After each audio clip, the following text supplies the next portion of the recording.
누가복음 4장 38절 우리 먼저 보겠습니다. 38절에서 41절은 예수님께서 사역하신 여러 가지 일들을 이제 좀 이렇게 종합적으로 모아서 이렇게 정리를 하고 있습니다. 자, 그 중에 하나가 시몬의 장모. 그러니까 시몬이 누구죠? 여기서 베드로 아닙니까? 베드로의 장모가 열병에 걸렸는데 그 열병을 꾸짖었습니다. 자, 여러분 한번 보십시오. 이게 꾸짖는다는 것은 우리가 보통 꾸짖는다라는 것은 물질에게 합니까? 어떤 인격, 어떤 뭡니까? 살아있는 생명체에 합니까? 생명체에 하죠. 그죠? 그러니까 이게 대화가 되는 어떤 생명체에 꾸짖는 기죠. 그러니까 여기 바위가 있는데 바위를 꾸짖고 이렇게는 하지 않습니다. 물론 예수님은 갈릴리 바다의 그 자연도 꾸짖었지만 여기서 열병을 꾸짖는다는 것은 이 무언가가 이 열병의 어떤 것들이 시몬의 장모를 꽉 붙잡고 있다는 것을, 그러니까 움직이는 어떤 생명체의 그런 것들을 보여줍니다. 그래서 39절 보시기 바랍니다. 예수께서 가까이 있어서 열병을 꾸짖으신데 병이 떠나고, 자, 어제 마지막에 귀신 들린 사람을 고쳤다 하는데 귀신이 그 사람을 완전히 이렇게 붙잡아 놓고 있었습니다. 자, 오늘도 열병이 뭡니까? 열병이 떠났다는 것은 열병이 시몬의 장모를 붙잡고 있다가 꾸지람을 받고 또 떠나게 되는 겁니다. 그죠? 자, 여기 한번 또 보시기 바랍니다. 40절 41절 해질 무렵에 사람들이 온갖 병자들을 데리고 나오매 예수께서 일일이 그 위에 손을 얹어서 고치시니 여러 사람에게서 귀신들이 나가며 소리질러 이르되, 자, 나가며 또 떠나가며. 자, 다시 말씀드리지만은 누가복음 4장 첫 부분에 예수님께서 하시는 사역, 그게 포로된 자에게 자유를, 그리고 눌린 자를 자유를, 그러니까 열병이나 귀신이나 이런 것들이 사람들을 포로로 잡고 압박하고 누르고 있었다는 것입니다. 그걸 예수님께서 사역을 하면서 다 떠나게 하시사 자유롭게 하시는 이런 것들을 볼 수 있습니다. 자, 이게 꼭 열병이나 귀신들에 붙잡히고 포로된 것만이 아니고 우리 주일학교 아이들을 따지면 이게 전부 다 게임에 다 포로된, 게임 중독에 포로된 그런 아이들도 굉장히 많죠. 어른들은 도박에 중독되고 마약에 중독되고 이런 건 심하지만 자기도 모르는 상태로 붙잡힌 것, 물질의 노예가 되고 권력의 노예가 되고 사람들의 인기의 노예가 되고, 이거 전부 다 눌린 자고 포로된 자하고 똑같은 것입니다. 그래서 교회의 중요한 사역, 예수님의 중요한 사역들은 이렇게 세상의 것들에 의하여서 포로된 자들, 눌린 자를 자유하게 해주는, 그래서 예수 안에 진정한 자유가 있는 것입니다.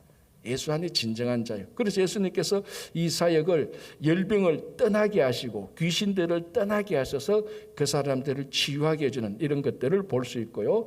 41절에 여러 사람들에게 귀신이 나가며 소리질러 이르되 당신은 하나님의 아들이니이다. 그러니까 귀신들이 말하는 거 보면은 회당에 귀신 들린 자는 하나님의 거룩하신 자들이다. 또 다른 귀신들을 쫓아내니까 당신은 하나님의 아들이니다. 이거 진짜로 나사렛 주민들 그리고 종교 지도자들이 먼저 고백해야 될 일들을 귀신들이 먼저 고백하는. 어쨌거나 귀신들이 영적 존재가 아닙니까? 악한 영적 존재지만. 그러니까 예수님을 알아보고 성령을 알아보고 하나님 나라의 일을 알아보는 그 영역은 영적인 영역이 아니고서는 알아볼 수가 없습니다. 아무리 그 사람이 똑똑하고 잘나고 세상 이치를 잘 안다 할지라도 그게 영적인 영역으로 들어오지 않으면 하나님의 일을 알지 못하고 예수님의 사역을 받아들이지 못하는 겁니다.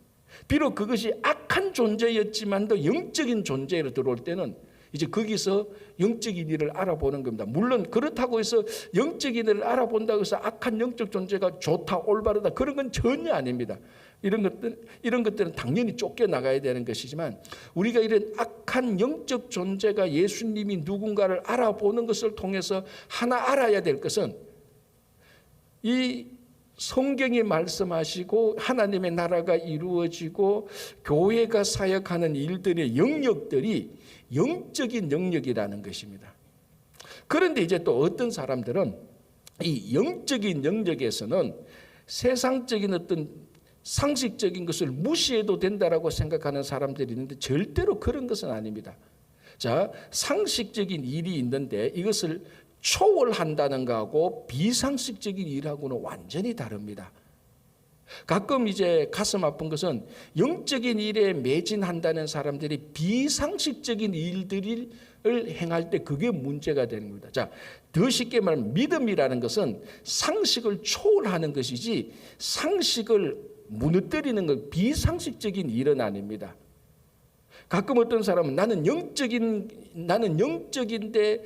영적인 원리로 살아간다고 말을 하면서 비상식적인 일을 저지르면서 이런 것은 그러니까 상식적인 일을 무시하는, 초월하는 게 아니고 무시해버리는 그런 것들을 볼 때 굉장히 그 영적인 것들을 잘못 이해하고 있는, 정말 그 사람들은 영적인 곳에 있다고 한다 할지라도 영적인 곳에서 악한 쪽으로 빠져있는 그런 쪽으로 우리가 볼 수밖에 없습니다. 참 이게 이제 신앙생활하고 목회를 하면서 종종 느끼는 것인데 우리의 믿음과 영적 원리라는 것은 상식을 뛰어넘는 것이지 상식에도 못 미치는 비상식적인 그런 말과 행동은 아니라는 것입니다. 그렇죠? 자, 이제 42절 보겠습니다. 날이 밝음에 예수께서 나오사 한적한 곳에 가시니 무리가 찾다가 만나서 자기들에게서 떠나시지 못하게 만류하려 하며, 자 이제 예수님께서 뭐 사역을 하고 귀신을 쫓아내고 병자들을 고치니까 이제 아는 사람들은 다 알게 됩니다. 야, 이분이 뭔가 분명히 어떤 분이다. 하여튼 뭔가 우리가 모실 만한 분이다. 그래서 예수님을 찾아서 만나서 자기들과만 함께 있게 하고자, 다른 데 가지 마시고 우리와 여기 함께 하십시오. 붙잡으려 하지만은 예수님께서 또 다른 동네로 가는 것이죠. 43절에 예수께서 이르시되 내가 다른 동네들에서도 하나님의 나라 복음을 전하여라 하리니 나는 이 일을 위하여 보내심을 받았다. 자, 예수님께서 이 땅에 오신 궁극적인 목적을 말하죠. 하나님 나라의 복음을 위해서 오신 것이다. 그러니까 이 복음이 전파되고 하나님 나라가 확장되어지는 차원에서 병자도 고치고 귀신도 쫓아내고, 그러니까 무슨 말인가 하면 가장 예수님의 사역의 넓은 영역은 하나님 나라를 회복하는 거고 하나님 나라를 확장하고 종국에는 하나님 나라를 완성시키는 것입니다. 이 하나님 나라를 완성시키기 위하여서 귀신들도 쫓아내야 되고 아프고 힘든 사람들도 회복시켜야 되고 하는 이런 것들입니다. 그러니까 무슨 말인가 하면 우리 성도의 삶의 가장 궁극적이고 넓은 목적은 하나님 나라라는 것에 항상 초점을 맞춰야 됩니다. 세상 나라가 아니고 세상 가치가 아니고, 그리고 우리 삶에 어떤 삶의 방식을 택하든지 어떤 직업을 택하든지 어디에서 살든지 간에 그 모든 초점은 하나님 나라에 맞추어져야 된다는 것입니다. 자, 이제 5장으로 넘어가겠습니다. 이제 예수님께서 제자들을 부르는, 특별히 이제 시몬 베드로를 부르는 그 장면이 나오는데요. 이제 여기 2절 호숫가에 배 두 척이 있는 것을 보시고 갈릴리 바다까지, 요 앞에 한번 보겠습니다. 1절 보겠습니다. 여기 하나 우리가 체크하고 넘어가야 될 게 있는데요. 무리가 몰려와서 하나님의 말씀을 들을새 예수는 게네사렛 호숫가에 서서, 자 이게 무슨 호수죠? 무슨 호수라고 말하죠? 게네사렛 호수. 구약에는 긴네렛이라는 이름으로 나왔습니다. 이게 어느 호수하고 같은 것이죠? 갈릴리 호수죠. 자, 사실 우리가 보통 갈릴리 바다라고 말을 합니다. 그죠? 그런데 엄밀히 말해서 갈릴리는 바다입니까? 호수입니까? 안 가봤으니까 모르시죠. 많은 분들이. 갈릴리는 호수예요, 사실은. 그죠? 바다가 아니잖아요.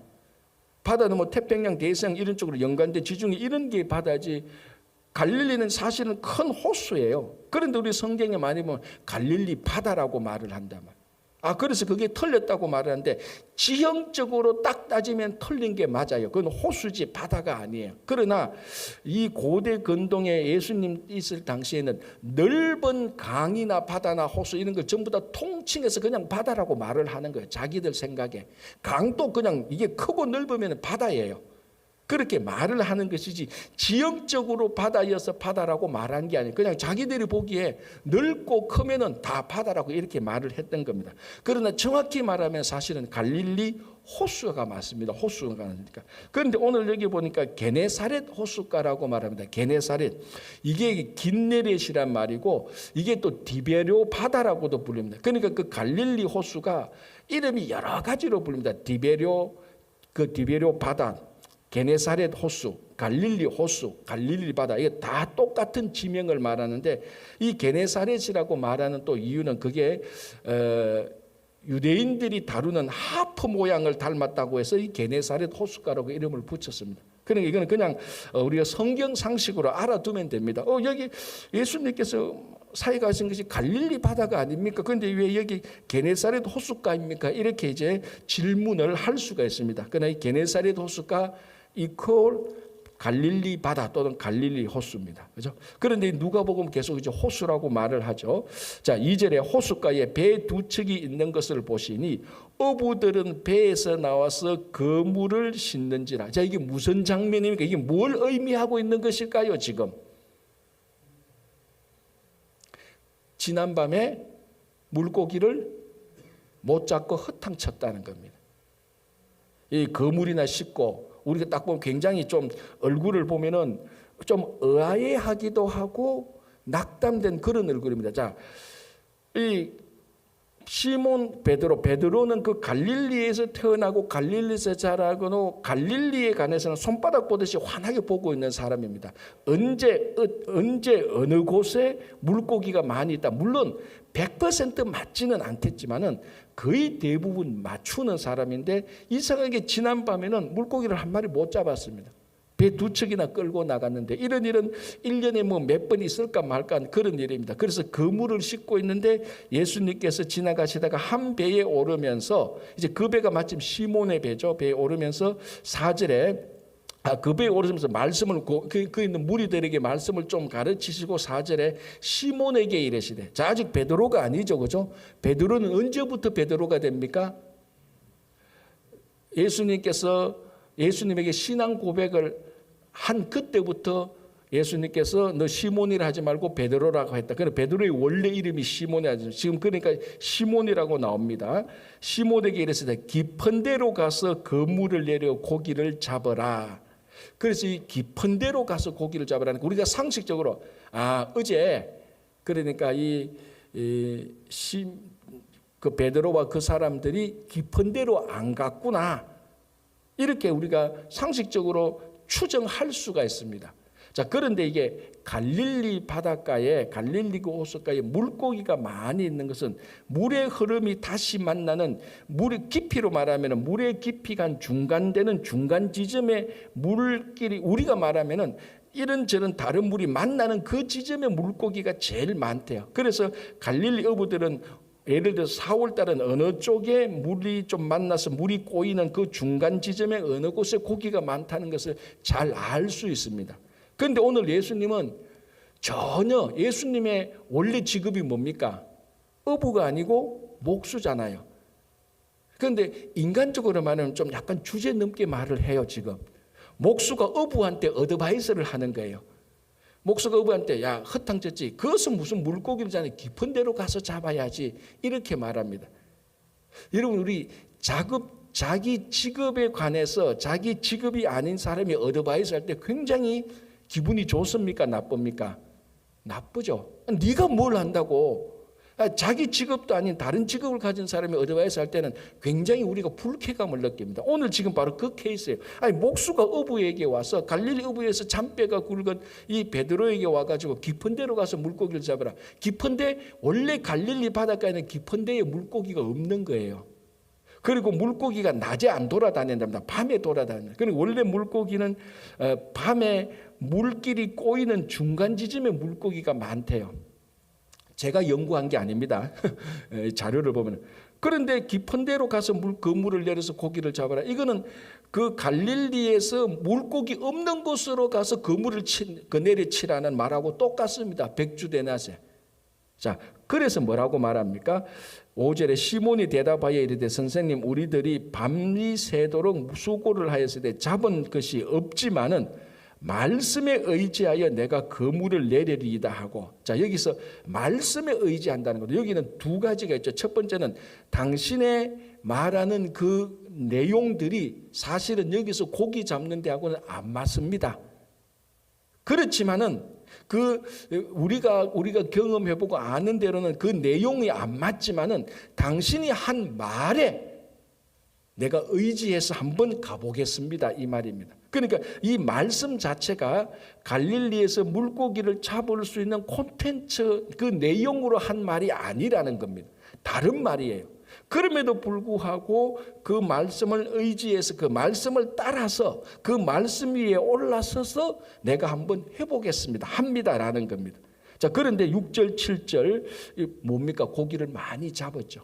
그러니까 우리말로 하면 기적이 일어난 겁니다. 그러니까 갈릴리 어부 시몬이 깜짝 놀랐을 겁니다. 야, 이 시간에 이곳에서 우리가 물고기를 이만큼 잡아본 적은 평생 처음이다.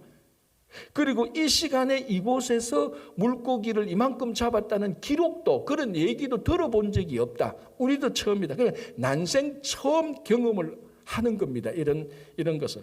그리고 고기를 아주 많이 잡죠. 6절에 그렇게 하니 고기를 잡은 것이 심이 많아 그물이 찢어지는지라. 자, 여기서 우리가 순종이 무엇인가라는 것을 좀 배울 수가 있습니다.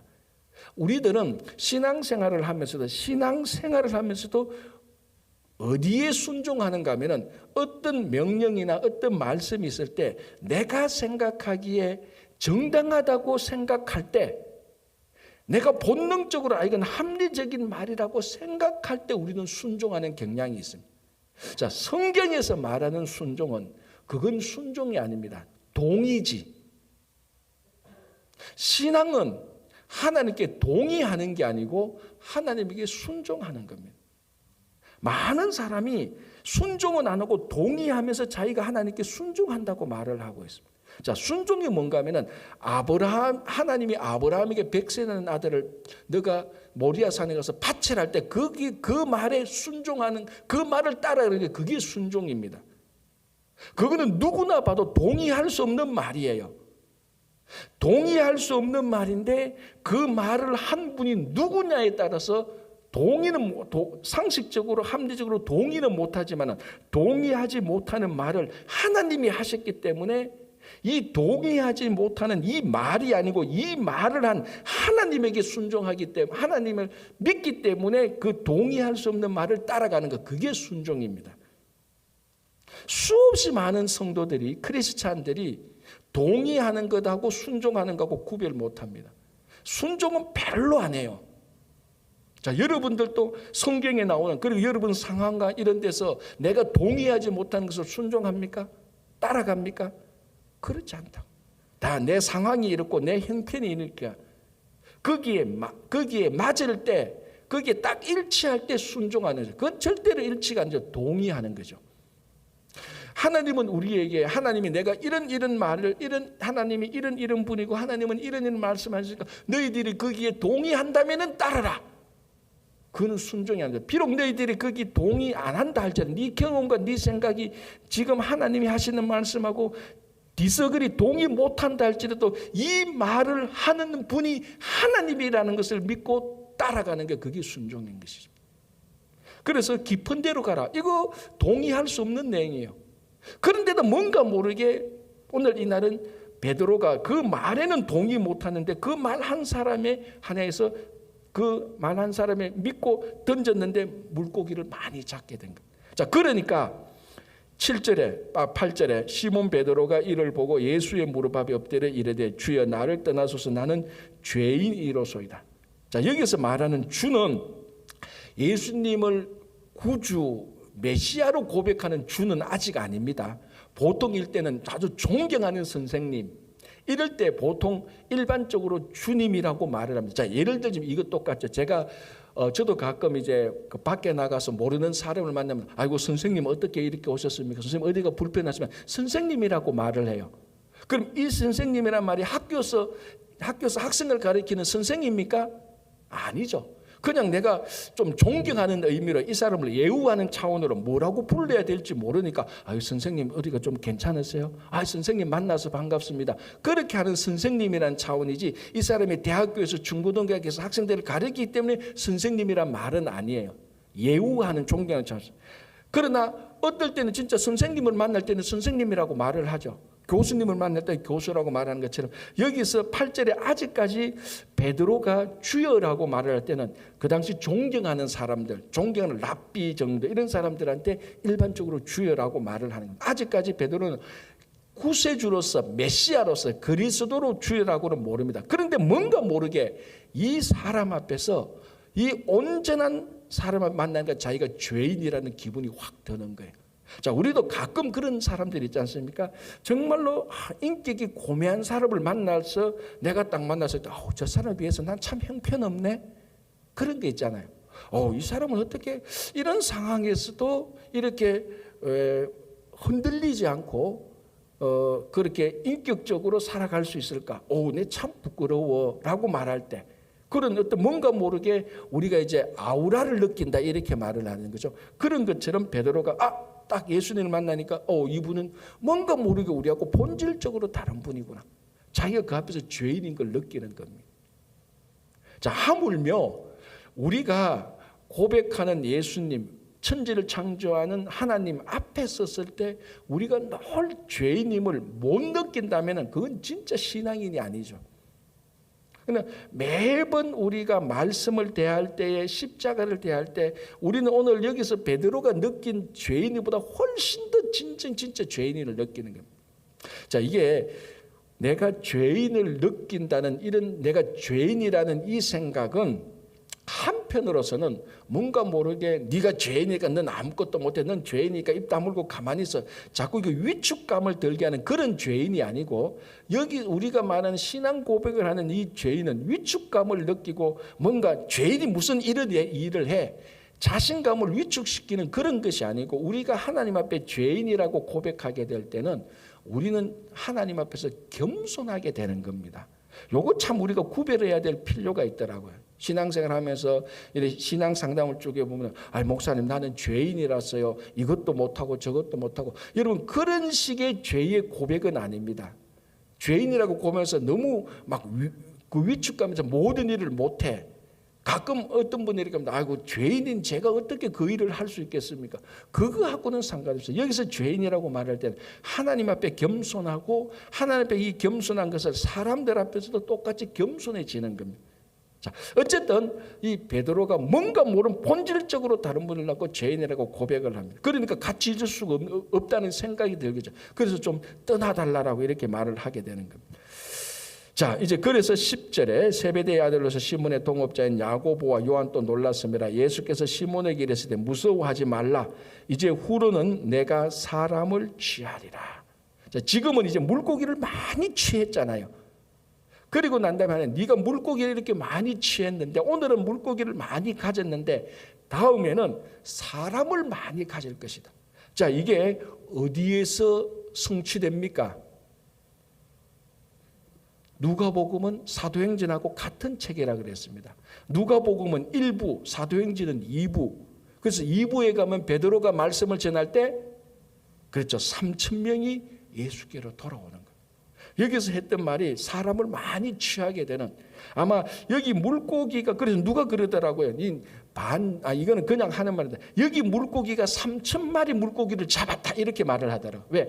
그때 예수님께서 나중에 베드로가 사도행전에 3,000명을 회개시켰으니까 그런 식으로 해서 물고기를 맞추는 것은 비성경적입니다. 그냥 이제 웃고자 하는 얘기인데, 사람을 취할 것이다라고 예수님께서 말씀하십니다. 결국 나중에 베드로가, 이 시몬 베드로가 예수님과 동행하고 예수님께서 성천하시고 성령 받아서 사람을 취하게 되는 거죠. 여기서 또 하나 우리가 알 수 있는 것은 우리 신앙의 목적은 사람을 취하는 겁니다. 이걸 사람을 내 사람으로 만드는 게 아니고 이 사람의 영혼을 구원하는 것이죠.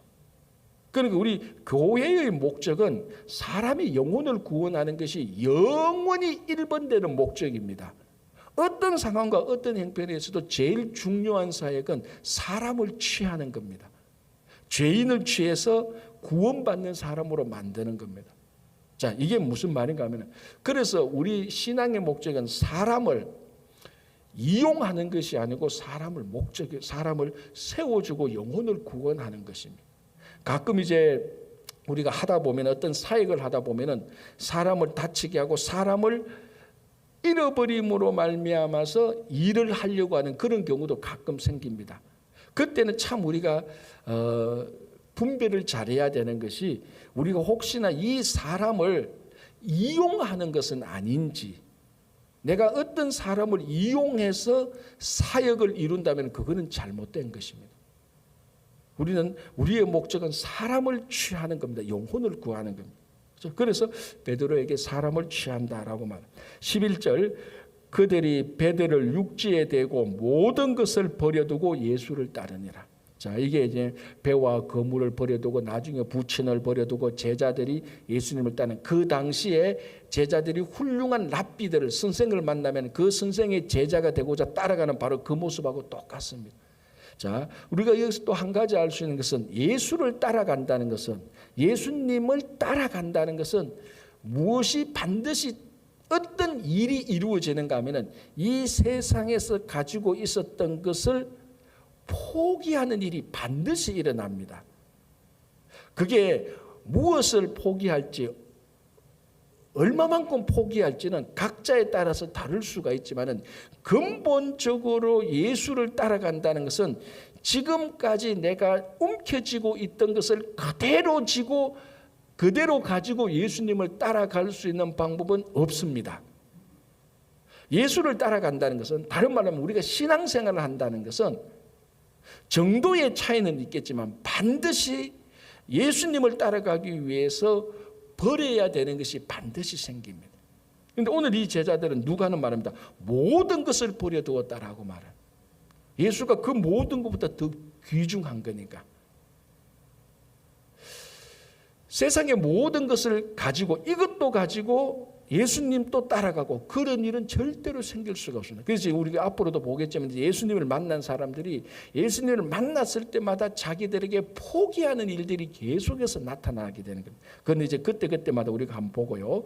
자, 12절부터 16절까지 나병, 그러니까 우리가 옛날 말로 문둥병이라고 말하죠. 이 문둥병은 좀 천하게 업신여기라는 의미가 있어서 번역을 할 때 나병으로 바뀌었습니다. 자, 12절, 예수께서 한 동네에 계실 때 온몸에 나병 들린 사람이 있어 예수를 보고 엎드려 구하되 이르되 주여 원하시면 나를 깨끗하게 하실 수 있나이다. 자, 이거 우리가 마태복음 볼 때 이미 나왔던 데 똑같은 사건입니다. 그래서 한 번 더 반복되는데, 마태복음에서 했던 말씀을 간단하게 한 번 더 제가 요약하면은, 여기서 이 나병 들린 환자가 정확히 예수님을 만나서 자기 병을 낫고자 하는 그 마음을 치유하는 그것을 정확히 표현했습니다.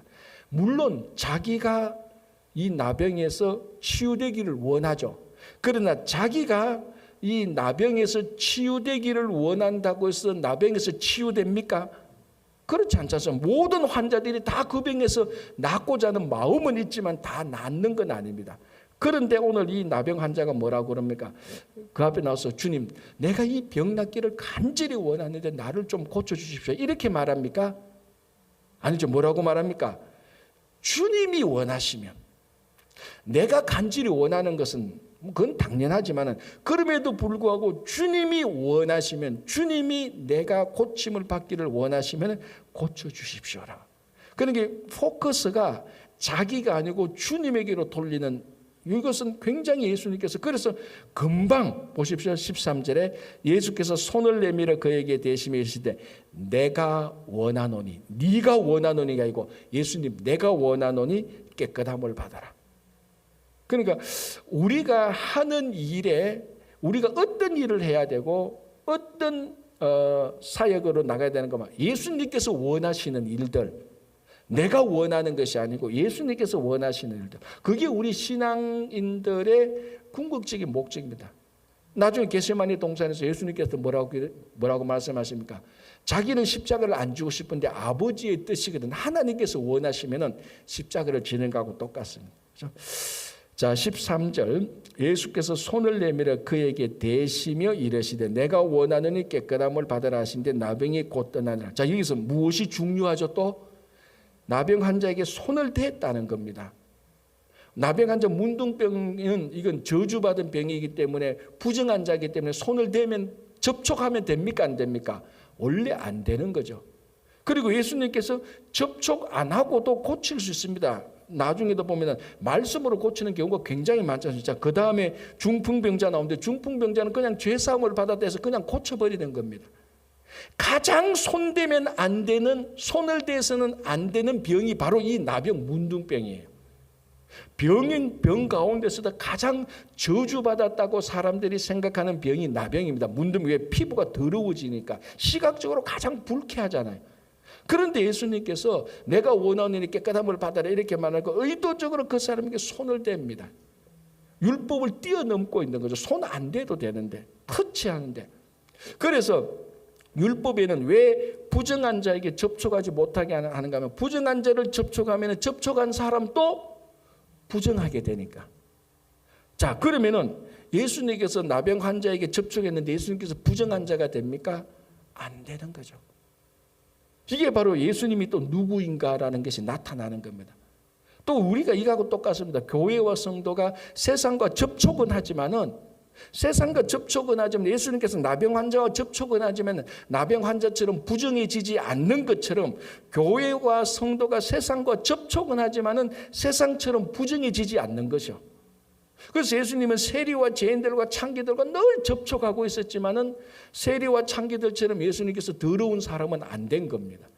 그게 교회와 성도가 세상 속에는 있지만은 우리는 세상과 늘 접촉해서 살지만은 세상처럼 우리가 되지 않는 거죠. 그래서 예수님께서 그 사람을 깨끗하게 고쳐주는 것입니다. 자, 마지막에 하나만 더 보고 마칠게요. 15절 예수의 소문이 더욱 퍼짐에 수많은 무리가 말씀도 듣고 자기 병도 고침을 받고자 하여 모여오되, 이제 예수님은 우리 말로는 인기 짱입니다. 이제 사람들이 막 모여듭니다. 자, 이때 어떻게 합니까? 예수는 물러가사 한적한 곳에서 기도하시니라. 여러분, 이거 절대로 쉽지 않습니다. 절대로 쉽지 않아요. 사람들이 막 자기한테 좋다 그러면 그 사람 속에 들어가서 그 인기에 함몰되는 것이지, 사람들이 막 모여드는데요, 그 사람들의 관심과 그 사람들이 좋다는 그 인기를 그대로 두고 예수님과 더 교제하는 거, 이거 절대로 사람 쉽지 않습니다.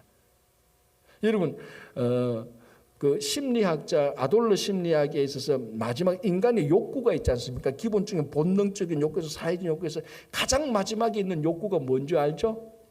인정 욕구입니다. 인정 욕구. 다른 사람에게서 인정받고자 하는 욕구. 그게 사람들에게 있어서 뗄래야 뗄 수 없는 욕구예요. 그래서 관심을 받거든 좋아하고, 인기가 있으면 좋아하고, 그래서 명예심을 중요하게 여기는 겁니다. 사람들이 예수님에게 쫙 몰려듭니다. 그때 예수님께서 그것을 뒤로 하고 물러가서 하나님과 기도하면서 더 교제하는, 그래서 사람에게 휘둘리지 않는, 사람들이 좋다고 하는 말은 그 인기에 휘둘리지 않는 예수님을 봅니다. 우리도 신앙생활 할 때 성도들과 함께 충분히 교제는 해야 됩니다. 당연히 교제를 해야 되죠. 그러나 이 교제가 깊어지면 깊어질수록 하나님과 더 많은 교제를 하시기 바랍니다. 사람들이 많이 모일수록 예수님은 더 많이 하나님과 함께 가서 기도를 했는 것을 우리가 볼 수 있습니다. 그래서 오늘 여기까지 보고요. 내일부터는 또 우리 중풍병자 고치는 것을 보면서 늘 우리 마음속에 예수님에게 동의 대신에 순종하는 삶이 되시기를 바랍니다. 기도하겠습니다. 하나님 아버지, 감사합니다. 오늘도 하루를 살아갑니다. 오늘도 함께 나누던 누가복음 말씀이 우리들에게 큰 힘과 용기가 되고 위로가 될 수 있도록 도와주시고, 하나님께서 우리에게 주신 말씀에 늘 순종하면서 늘 주님에게 순종하는 삶이 되게 하여 주시옵소서. 특별히 기도하옵기는 아버지 하나님, 러시아가 우크라이나 침공해서 전 세계가 우울하고 많은 사람들이 피해보고 많은 사람들이 죽고 다치거나 하고 있습니다. 하나님께서 친히 간섭하여 주셔서 그 일이 속히 평화롭게 잘 해결될 수 있도록 역사해 주시고, 그 우크라이나에서 선교사역을 하는 많은 선교사님, 특별히 우리가 지원하고 기도하는 전만규 선교사님도 주님께서 꼭 지켜주시기를 간절히 바라옵고 원하옵나이다. 이창근 집사님 영육간의 강건함을 붙들어 주시고, 아버지 하나님 육체적으로나 영적으로나 또 내면적으로 낙담되고 힘든 모든 사람을 주님께서 오늘 이 시간 치유하여 주시옵소서.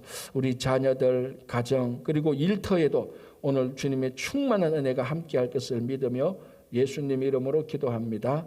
아멘.